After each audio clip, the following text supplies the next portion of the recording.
Alright, alors ça se fait construire en hiver au Québec, mais il faut prendre des précautions, c'est ça que je veux vous montrer aujourd'hui. Présentement, j'ai mon excavateur qui est en train de préparer le terrain pour les semelles de ma fondation. Il est en train de mettre tout ça de niveau. Demain matin, j'ai mon coffreur qui va venir faire les semelles du bâtiment. Par contre, là où j'ai un problème aujourd'hui, c'est qu'il annonce moins 18 cette nuit. Il annonce très froid et c'est vraiment très important que le sol ne gèle pas cette nuit. Alors, ce que je m'apprête à faire, c'est mettre des toiles isolantes dans le fond de mon excavation pour m'assurer que le gel rentre pas puis que demain matin, on puisse installer nos semelles. Le gros problème qu'on a au Québec, c'est le gel, évidemment.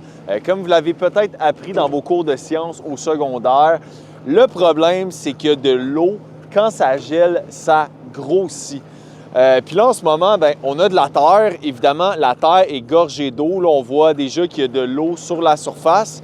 Puis nous, ce qu'on veut pas, c'est qu'il y ait un gel, dégel qui se crée en dessous de nos semelles de fondation parce que ça viendrait affecter la stabilité de notre sol en dessous de nos semelles qui supportent tout le poids de notre bâtiment. Fait que là, présentement, on est en train d'excaver puis on voit que le matériel il est super beau. Fait que on est sur le sol non remanié. Vous pouvez voir, ça a comme une belle couleur. C'est vraiment argileux ici. Ça ressemble un peu pratiquement à du sable. C'est une super bonne matière pour faire nos semelles.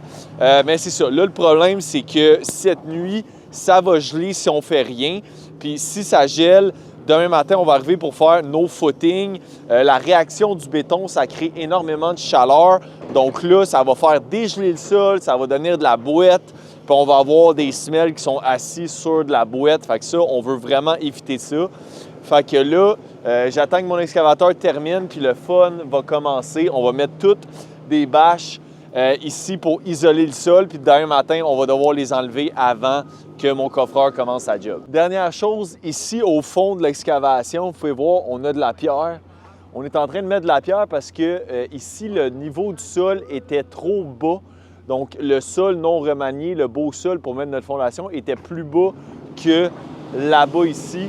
On voit mal sur la caméra, mais il y a comme une légère pente au terrain. Donc, ici, au bout de l'excavation, on a dû être en remblai. Fait que là, on met de la roche. Puis on va tout mettre ça de niveau avec le reste du sol.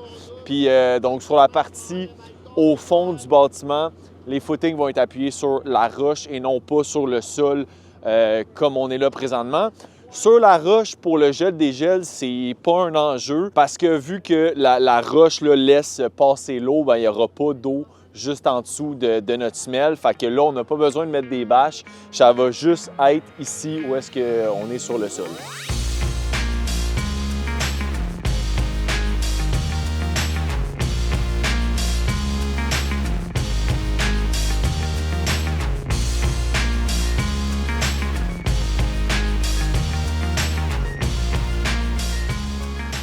Alright, fait que c'est fait. On a installé les bâches dans le trou de notre excavation. Puis écoutez, c'est pas plus compliqué que ça. Ça, c'est des toiles avec un petit isolant vraiment très mince. Je vais vous montrer qu'est-ce que ça a l'air. Fait que ça ressemble à ça. C'est des toiles avec un petit isolant tout mince entre les deux.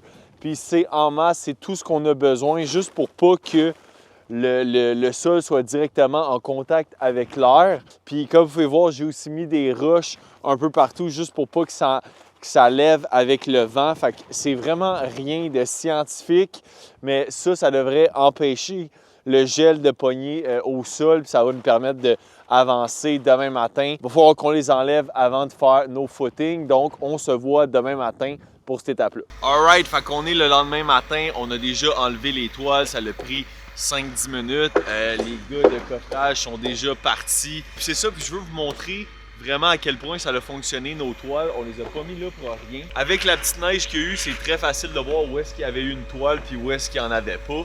Fait que par exemple ici, il y avait une toile puis on peut voir le sol là, il est tout mou. Là. Je peux prendre de la terre facilement.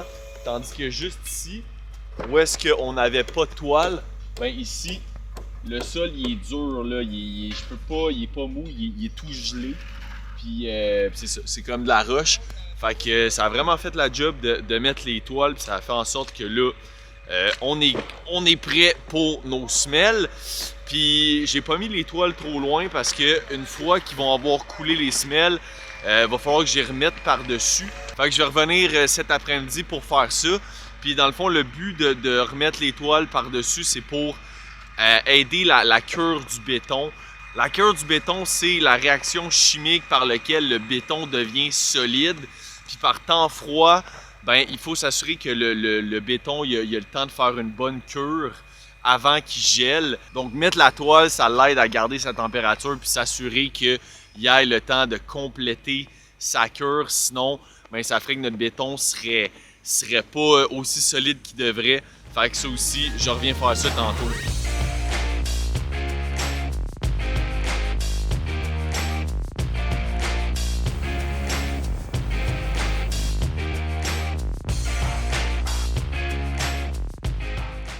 Alright, fait que ça fait maintenant 2 heures, 2 heures et demie qu'on a coulé le béton.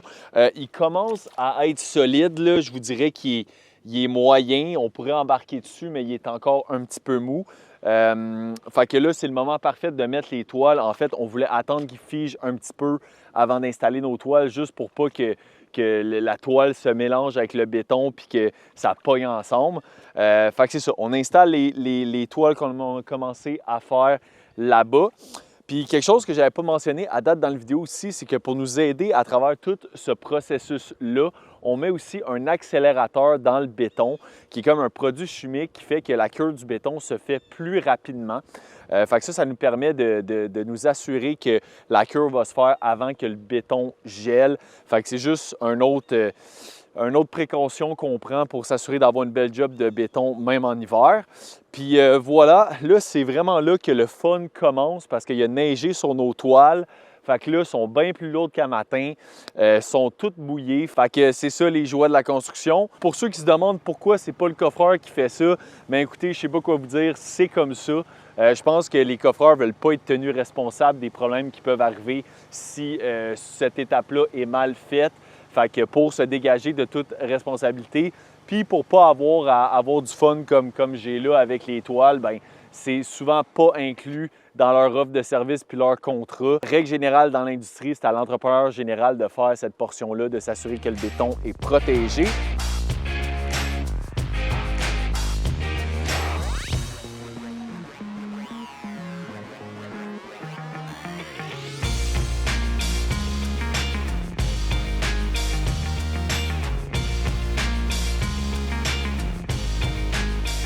Nouveau update ce matin, on a enlevé les toiles qu'il y avait sur nos semelles, puis les gars de coffrage, ils ont toutes fait dans la même journée, fait qu'ils ont toutes coffré les murs que vous voyez derrière moi, puis on a même eu le temps de couler le béton. On peut voir la pompe qui est en train de se nettoyer avant de partir. Puis nous, ce qu'on a fait en tant qu'entrepreneur général, bien, on a mis des toiles pour protéger le sol, pour protéger notre semelle du gel. Fait qu'on a mis des toiles de chaque côté de la fondation, tout le tour de la bâtisse. Fait que ici, puis l'autre côté, pour ma bâtisse, ça a pris à peu près une 50aine de toiles.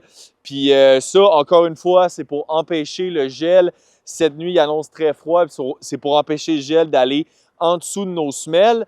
Là, les prochaines étapes, ça va être une fois qu'ils vont avoir décoffré, je vais rembarquer mes toiles par-dessus le coffrage pour aider la cure de mon béton. Puis ensuite de ça, je vais m'assurer de garder tout ça protégé contre le gel jusqu'à temps que je puisse remblayer mon bâtiment. Puis voilà, fait que c'est beaucoup d'étapes, c'est beaucoup de gestion de toiles, tout ça, mais c'est ça qu'il faut faire quand on veut construire une fondation conforme puis de bonne qualité au Québec. Fait que j'espère que vous avez apprécié la vidéo. Si c'est le cas, laissez-moi un petit like. Ça m'encourage beaucoup. Puis assurez-vous de subscribe à la chaîne pour ne pas manquer les prochains épisodes sur ce futur projet de 8plex. Let's go!